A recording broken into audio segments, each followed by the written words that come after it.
les 2 pires décisions de ma vie ont été faites pendant le Covid. J'ai refusé les aides, trop de fierté. Et on ne garde pas des hommes qui servent à rien. J'aurais pu mettre à terre l'ensemble de l'entreprise. Hey!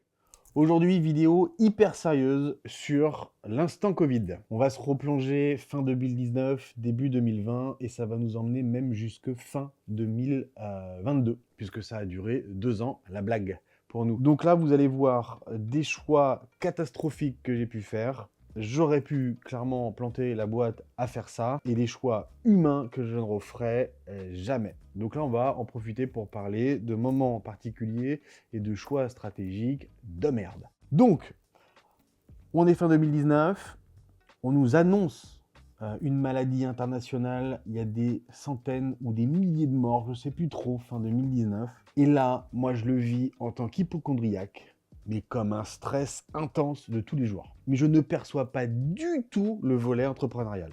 C'est-à-dire que là, on nous annonce presque la fin du monde, pandémie, etc.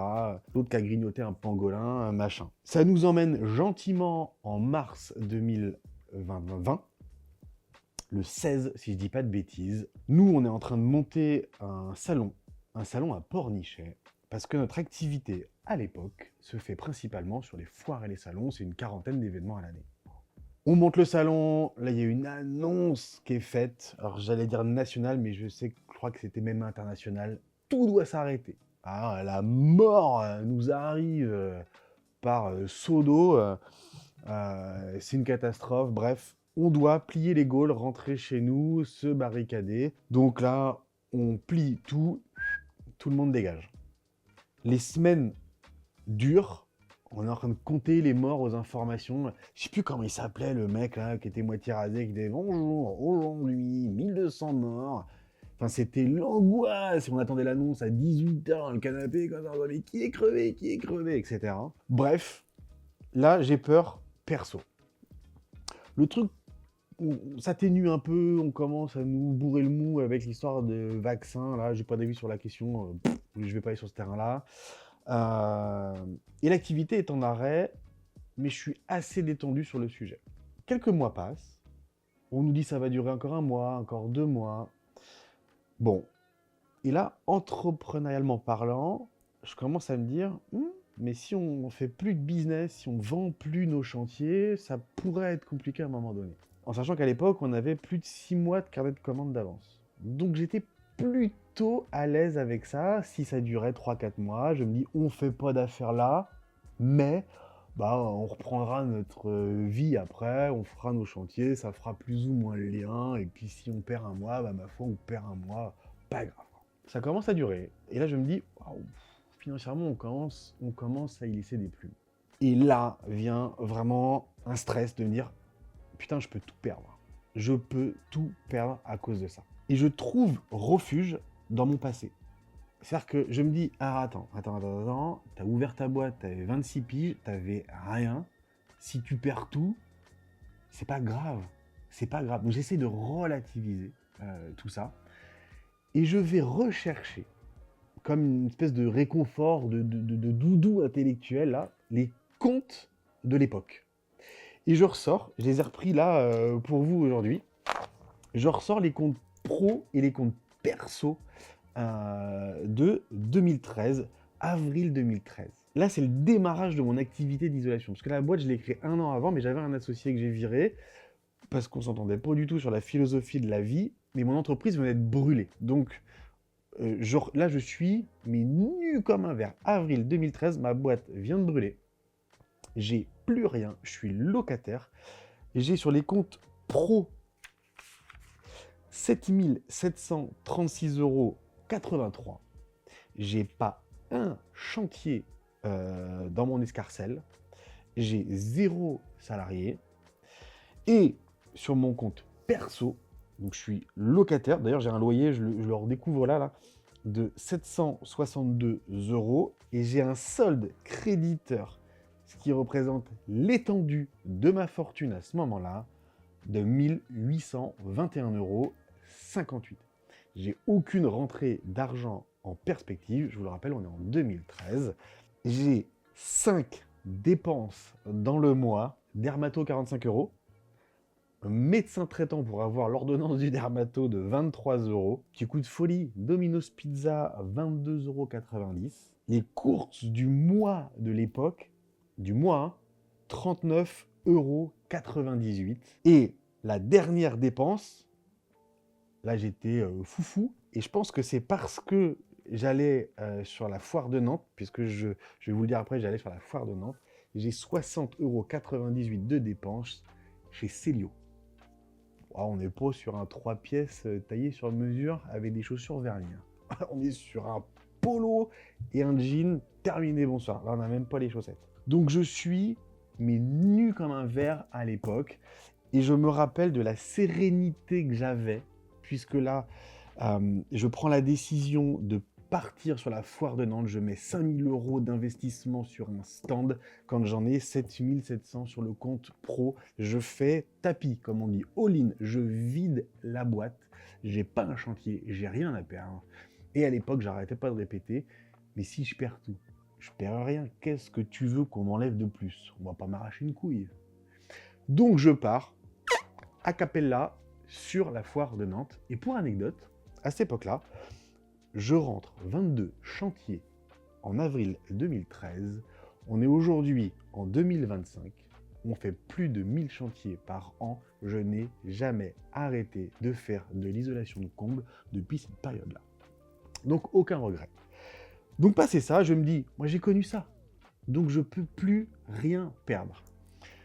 Malgré tout, quelques années après, donc en 2020, j'ai pas pour autant envie de tout perdre. Donc je regarde les comptes de la boîte à date.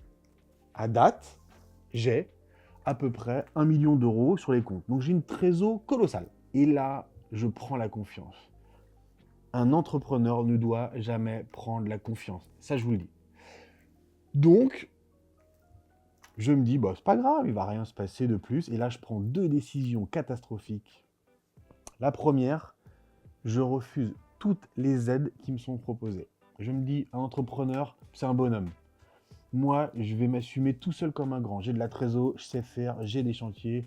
Bah, le Covid, quand il s'arrêtera, on redémarrera. Donc, je refuse toutes les aides. Je m'en mords encore les doigts. Clairement, j'aurais dû prendre ça. C'était des centaines de milliers d'euros. Voilà. Et par fierté, par ego, je refuse tout. Deuxième erreur catastrophique, c'est sur mon agence de Vendée. Agence de Vendée, j'ai 2 personnes qui font le commerce chez moi. Ça fait des mois que ça dure, ils peuvent pas travailler puisque on n'a pas de rendez-vous, on n'a plus de foire, on n'a plus de salon, enfin c'est une catastrophe. Et là je commence à clairement les payer depuis des mois à rien faire. Évidemment que je me pose la question de savoir si je les licencie, mais je me dis bah non, je les ai formés, je les aime bien, et puis ils me regardent les mecs, ils me disent bah moi je viens d'acheter une maison, l'autre il venait de prendre un clébard, un énorme truc qui bouffe un poulet par jour, il me dit ouais tu comprends, avec ma copine, machin, et donc je me dis bah ouais, je suis humain, je vais pas les virer. Et puis, j'y vois mon intérêt. Je me dis, bah, quand ça redémarrera, bah, ils seront là.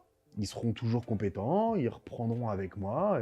Je trouve que c'était un bel échange de procédés, quoi. De dire, bah, je te donne, et puis bah, tu me donneras plus tard. C'est une espèce d'accord tacite qu'on passe avec nos gars, quoi. La blague dure 2 ans, donc je finance 2 ans des mecs à rien foutre, mais je le fais en mon âme et conscience. Parce que je suis au-delà de content, je crois qu'à l'époque, je suis fier de le faire. Enfin, la lueur au bout du couloir, on se réinscrit sur un salon, on va monter la foire, et 1 semaine avant le démarrage, on se dit c'est bon, ça y est les gars, on y va. Les 2 rentrent dans mon bureau, ils me claquent l'ordem. Une petite envie de meurtre quand même là. Donc j'accuse le coup. Bon, je leur balance une petite phrase, les gars, loupez pas le prochain virage, parce que bon, on n'est jamais très fin dans ces moments-là.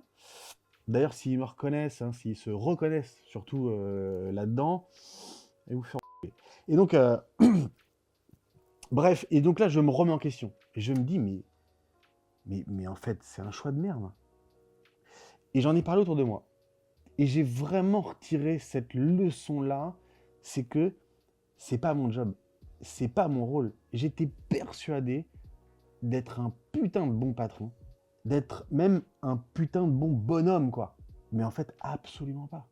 Absolument pas. C'est une erreur catastrophique, délétère pour une entreprise. Et plein de patrons m'ont dit, mais en fait, on a tous fait l'erreur. On a tous voulu faire ça et on s'en est tous mordu les doigts. Une chose est certaine, je ne referai jamais la même chose. Je ne reprendrai jamais la même décision. Alors certains vont me trouver dur là-dessus, mais je le dis avec une énorme conviction et j'espère que les gens qui m'entourent me pousseront à ne jamais refaire ça parce que je pourrais avoir la faiblesse de le refaire. En fait, une entreprise, elle ne peut pas tenir à cette mauvaise décision-là parce que pour essayer de sauver 2 ou 3 personnes, j'aurais pu mettre à terre l'ensemble de l'entreprise et licencier 35 personnes d'un coup parce que l'entreprise coule.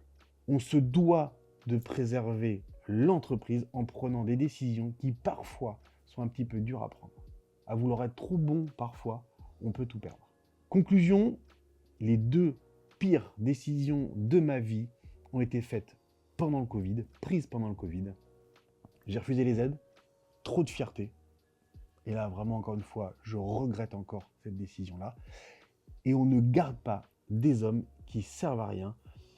Et en plus, là pour le coup, la vie m'a donné cette leçon. Ils se sont barrés au moment où j'avais besoin d'eux.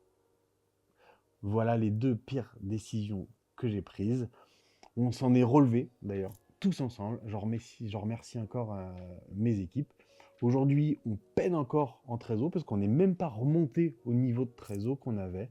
Ça ne nous empêche pas de courir après l'activité, de réinvestir toujours. La preuve, je suis encore là et on est encore là pendant des années, je pense, et encore en croissant. Très bonne journée et n'hésitez pas à vous abonner si vous voulez encore des histoires aussi perso que pro, comme là, je viens de vous présenter.